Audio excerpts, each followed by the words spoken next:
Bonjour chers élèves, je suis Madame Latifa Sadewiwi, enseignante d'informatique au lycée Khaireddin Becha Ariana. Je présente aujourd'hui une leçon sur la conversion entre bases de numération. Cette leçon est destinée aux élèves de la 4e année sciences de l'informatique pour la matière algorithmique et programmation. Notre leçon a été encadrée par Madame Emel Krishen Salemi, inspectrice générale des collèges et des lycées secondaires. J'espère à la fin de la leçon, chaque élève sera capable de définir un système de numération et de pouvoir convertir un nombre d'une base à une autre. Pour atteindre ces objectifs, on va commencer par une introduction dans laquelle on va définir un système de numération et on va citer quelques exemples. Puis on va passer pour présenter les principes de conversion entre bases, les différentes bases, et ceci en traitant quelques exemples d'application. Et on terminera par une évaluation.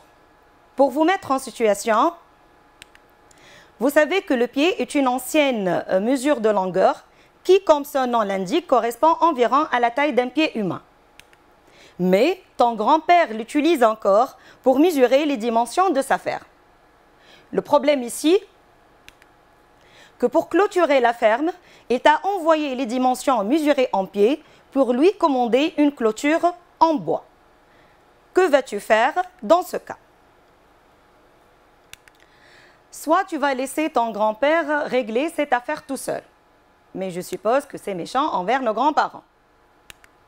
Soit tu vas te déplacer chez lui pour prendre les mesures exactes en mètres. Parfois, les visites sont interdites, et surtout en cette période de contamination avec le coronavirus. Ou bien tu vas convertir les dimensions mesurées en pieds en leur équivalente en mètres, sachant qu'un pied vaut environ 0,3048 mètres.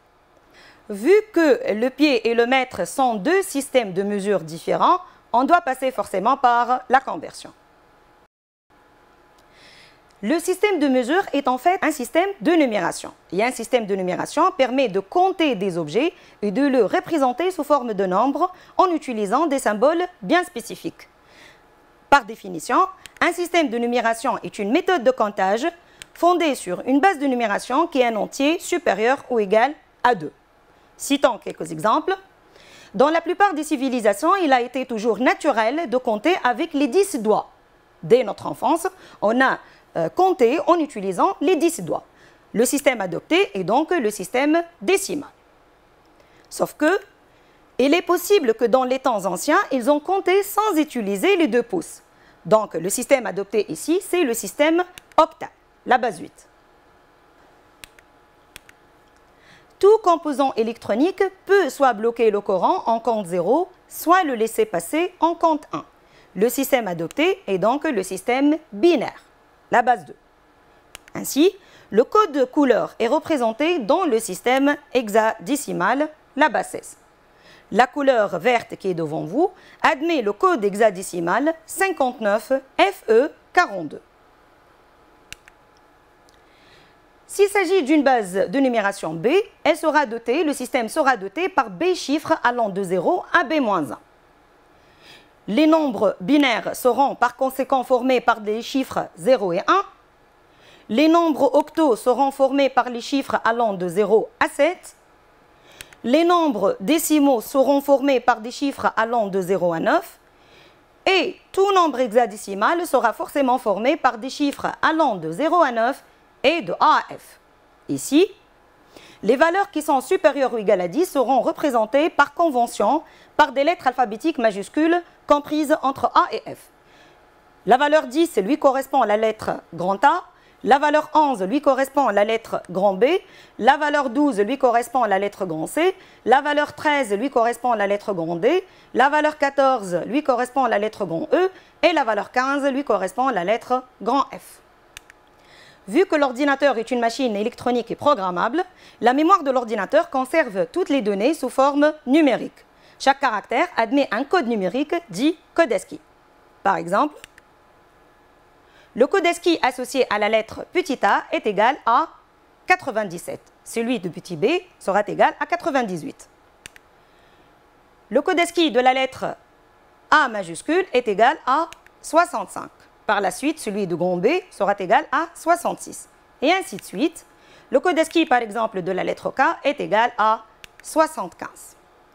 Sauf que, et dans la table des codes ASCII, on correspond à chaque caractère un code ASCII décimal, un code ASCII binaire et un code ASCII hexadécimal. La question, comment passer de la représentation d'un nombre exprimé dans la base 10 à sa même représentation mais exprimée dans une autre base, tel que l'exemple qui est devant nous.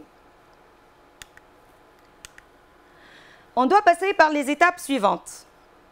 Primo, on divise le nombre n par la base b, puis le quotient par cette même base, et ainsi de suite jusqu'à l'obtention d'un quotient nul. Dans la deuxième étape, on reconstitue tous les restes des différentes divisions successives du dernier au premier. Expliquons à travers un exemple.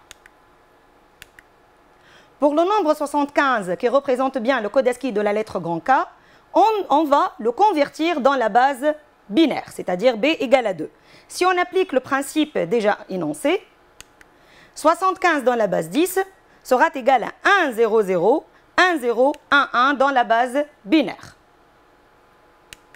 On va commencer par diviser 75 par 2 pour avoir le quotient 37. Et un reste égal à 1.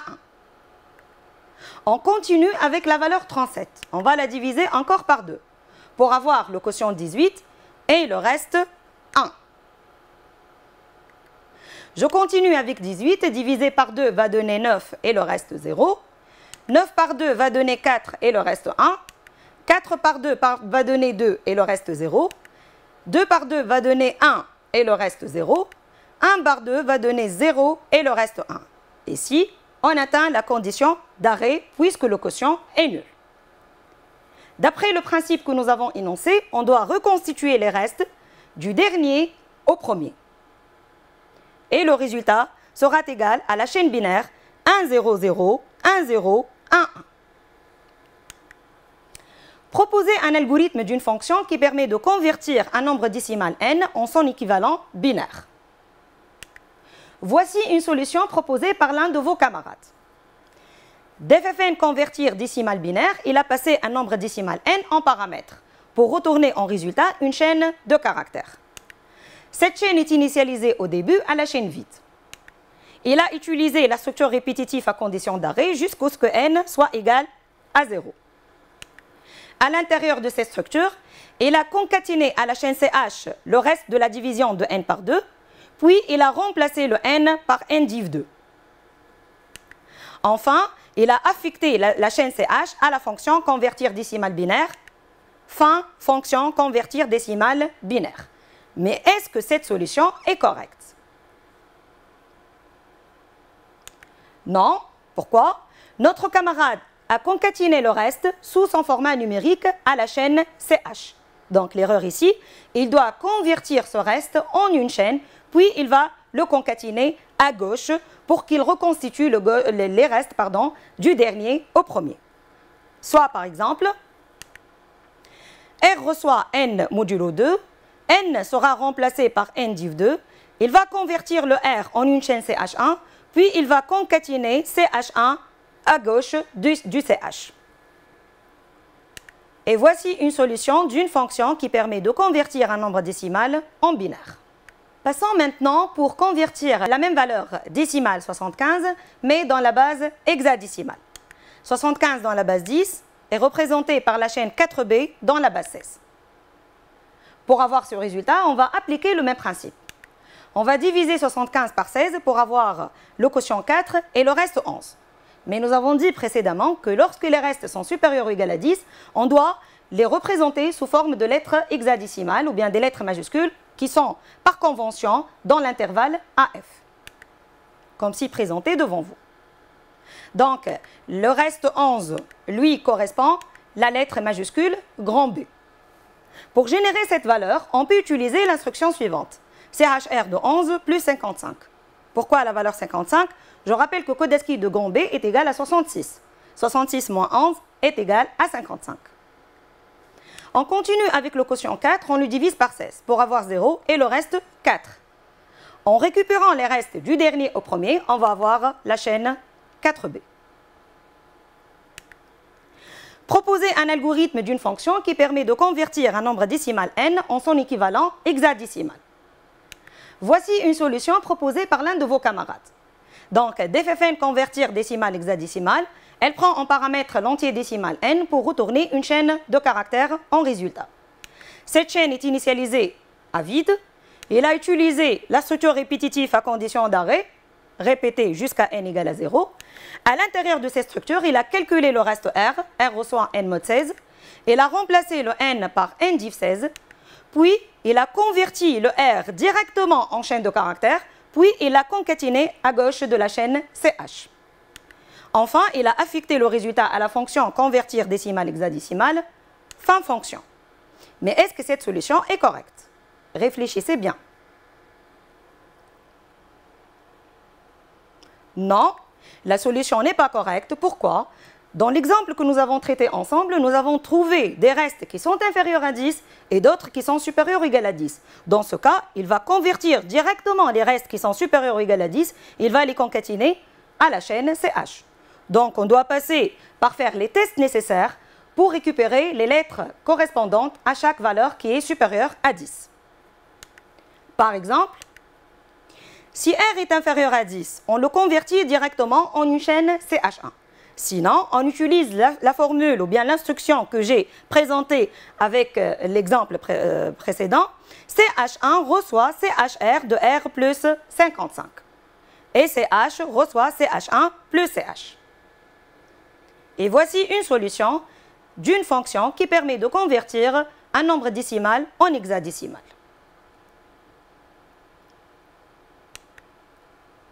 Généralisons maintenant.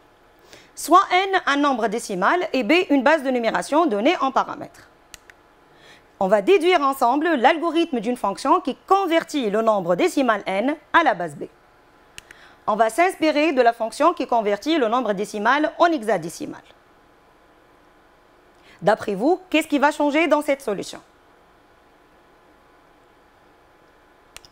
Convertir décimal b doit prendre forcément en paramètre le nombre décimal n et la base b. Au lieu de diviser par la base 16 pour récupérer le reste et le quotient, on va diviser par la base b qui est donnée en paramètre. Pour le reste de la solution, on appliquera les mêmes tests pour récupérer le reste de la division par la base b et le concaténer à la chaîne CH. Enfin, la fonction reçoit comme résultat la chaîne trouvée. Et voici une solution qui permet de convertir un nombre décimal n donné en paramètre à n'importe quelle base b. Récapitulons. Nous avons commencé par convertir un nombre décimal en binaire en appliquant la division successive par la base 2. Et nous avons vu que pour avoir un résultat correct, nous devons récupérer les restes du dernier au premier. Et nous avons appliqué le même principe avec la base hexadécimale. Sauf que, dans ce cas, on peut avoir des restes qui sont supérieurs ou égaux à 10. Donc, nous avons présenté une solution pour les convertir en lettres majuscules correspondantes dans l'intervalle grand A, grand F. Et nous avons terminé par proposer la solution qui généralise la conversion de la base 10 à n'importe quelle base B donnée en paramètres. Maintenant, on va faire le traitement inverse, c'est-à-dire on va convertir un nombre écrit dans une base B en son équivalent décimal. Pour ce faire, on propose le jeu de conversion suivant. Supposons que tu vas coder un mot en binaire, puis tu vas l'envoyer à ton ami pour qu'il le devine. Par exemple, la chaîne binaire suivante, si on l'envoie à un ami, il va essayer de deviner le mot qui correspond bien à la chaîne quitte. En effet, le code ASCII en binaire de la lettre grand K est celui qui est représenté devant vous avec la couleur verte. Le code ASCII de la lettre I est celui qui est représenté par la couleur rouge. Et le code ASCII binaire de la lettre grand T est celui qui est représenté en bleu. En concaténant ces trois codes ASCII, ou bien ces trois blocs binaires, on va avoir le mot binaire envoyé à ton ami. Tu envoies donc le message binaire à ton ami et tu lui demandes de le décoder pour deviner le mot correspondant. Comment peut-il procéder? Il peut utiliser un convertisseur de texte binaire en ligne. Oui, c'est possible, mais la connexion Internet n'est pas toujours disponible. Il peut utiliser la table des codes ASCII pour deviner les lettres qui composent le mot binaire envoyé. Mais remarquez bien la lenteur de cette tâche. Il peut écrire un programme qui permet de faire la conversion. Et c'est ce que nous allons faire ensemble. La question qui se pose, comment passer de la représentation d'un nombre exprimé dans une base B donnée à sa représentation exprimée dans la base décimale? Pour convertir un nombre n de la base B à la base 10, on va appliquer le principe suivant. On calcule la somme de chaque chiffre de n multiplié par une puissance de la base B. Expliquant. Reprenons l'exemple de la chaîne binaire précédente. On va s'intéresser aux 8 premiers bits qui représentent bien le code ASCII binaire de la lettre grand K. On va attribuer à chaque chiffre un rang, en commençant du chiffre de droite qu'on appelle souvent le chiffre du poids le plus faible, vers le chiffre qui se trouve tout à gauche, qu'on appelle généralement le bit qui a le poids le plus fort. On va admettre à chaque chiffre un rang. Ce rang commence par la valeur 0 et s'incrémente automatiquement. Dans notre cas, le 1 qui se trouve à droite admet le rang 0. Il va être multiplié par 2 puissance 0, plus le bit suivant multiplié par 2 puissance 1, plus le bit suivant multiplié 0 multiplié par 2 puissance 2, plus le bit 1 multiplié par 2 puissance 3, plus le bit 0 multiplié par 2 puissance 4, plus le bit 0 qui se trouve dans le rang 5 multiplié par 2 puissance 5, plus le bit 1 qui se trouve dans le rang 6 multiplié par 2 puissance 6, et on termine par le dernier bit 0 multiplié par 2 puissance 7. La somme trouvée représente bien le code ASCII de la lettre grand K.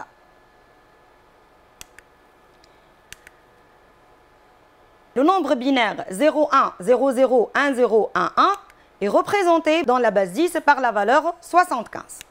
Comment trouver ce résultat? On va proposer un algorithme d'une fonction qui permet de convertir un nombre binaire n en son équivalent décimal. Voici une solution de la fonction convertir binaire décimal proposée par l'un de vos camarades. Donc il a passé en paramètre n de type chaîne de caractères pour retourner un résultat de type entier long qui représente la valeur décimale cherchée. La valeur décimale est initialisée à 0 au début et la puissance est initialisée à 1. Il a utilisé une boucle complète pour parcourir la chaîne n du dernier caractère au premier avec un pas égal -1. À l'intérieur de cette structure, il a écrit D reçoit D plus n de i fois p, puis le p il a été multiplié par 2. Pour retourner à la fin la valeur décimale d à la fonction convertir binaire décimale et fin fonction convertir binaire décimale. Mais est-ce que cette solution est correcte? Non, cette solution n'est pas correcte parce que notre ami, il a multiplié directement le caractère n de i par la valeur numérique de la puissance p pour l'ajouter à la valeur numérique d. Qu'est-ce qu'il doit faire? Il doit passer par convertir le caractère n de i en un nombre ou bien en une valeur numérique. Par exemple, valeur n de i en un nombre nb avec un paramètre d'erreur, d reçoit dans ce cas d plus nb fois p, puis le p sera multiplié par 2. Et voici une solution d'une fonction qui permet de convertir un nombre binaire en décimal. Passons maintenant pour faire la même chose, mais avec un nombre hexadécimal. Donc on va convertir le nombre 4b qui est représenté dans la base 16 en son équivalent décimal pour avoir la valeur 75. On va appliquer le même principe. On va parcourir la chaîne 4b du dernier caractère au premier. On va associer à chaque caractère la valeur correspondante. On va la multiplier par une puissance de 16. Dans notre cas, la valeur qui correspond à la lettre B est égale à 11 multiplié par 16 puissance 0, plus la valeur qui correspond au caractère 4 fois 16 puissance 1. En effectuant la somme, on trouvera bien la valeur décimale 75.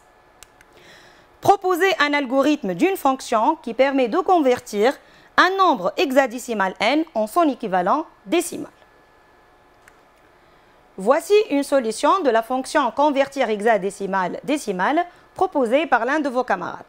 Il a passé le n de type chaîne de caractères en paramètres pour retourner en résultat un entier long qui représente le nombre décimal cherché. La valeur décimale est au début initialisée à 0, ainsi que la puissance p qui est initialisée à 1. Il a parcouru la chaîne du dernier caractère au premier avec un pas égal -1. À l'intérieur de la structure répétitive complète pour, il a converti en valeur directement le caractère n de i en un nombre nb avec un paramètre d'erreur. Puis, il a multiplié le nombre nb par la puissance p, il a ajouté le résultat trouvé à la variable d, puis il a multiplié la puissance par 16 pour passer d'une puissance de 16 à une autre. Et enfin, il a affecté le résultat de la variable d à la fonction hexadécimale décimale et fin fonction. Mais est-ce que cette solution est correcte? Non. Je rappelle que dans l'exemple de conversion de la chaîne 4b de la base 16 à la base 10, on a converti le caractère b en une valeur correspondante, à savoir la valeur 11. Ici, la procédure valeur ne va pas retourner la valeur exacte si je l'applique au caractère b ou bien sur n'importe quel caractère allant de a à f. Donc, on doit faire les tests nécessaires pour récupérer soit les valeurs qui correspondent aux chiffres, soit les valeurs qui correspondent aux lettres. Soit donc, si n de i dans 0,9, c'est-à-dire n de i est un chiffre, alors valeur n de i en un nombre nb avec un paramètre d'erreur. Sinon, nb reçoit le code ASCII de n de i moins 55. Dans notre exemple, par exemple, code ASCII de grand B moins 65 retourne bien la valeur 11. Et voici une solution correcte de la fonction convertir hexadécimal décimal. Généralisons maintenant. Soit B une base de numération et n un nombre écrit dans cette base. N et B sont donnés en paramètres. On va déduire ensemble l'algorithme d'une fonction qui convertit le nombre n en décimal. Et ceci en se basant sur la solution de la fonction convertir hexadécimal décimal. Dans le cas général, la base B doit être passée en paramètres. Donc, 0 d'ffn convertir B décimale prendra en paramètre la chaîne n ainsi que la base B pour retourner toujours l'entier décimal demandé. D sera initialisé à 0, P initialisé à 1 pour i de longue de n à 1 faire pas égal à moins 1. Si n de i dans 0,9, alors valeur n de i on a un nombre nb avec un paramètre d'erreur. Sinon, nb reçoit ordre de n de i moins 55. D reçoit d plus nb fois p. Mais au lieu de multiplier la puissance par 16, on va la multiplier par la base b qui est donnée en paramètres. Convertir b décimal reçoit le résultat de la variable d. Fin convertir b décimal. Et voici une solution qui permet de convertir un nombre écrit dans une base B en son équivalent décimal.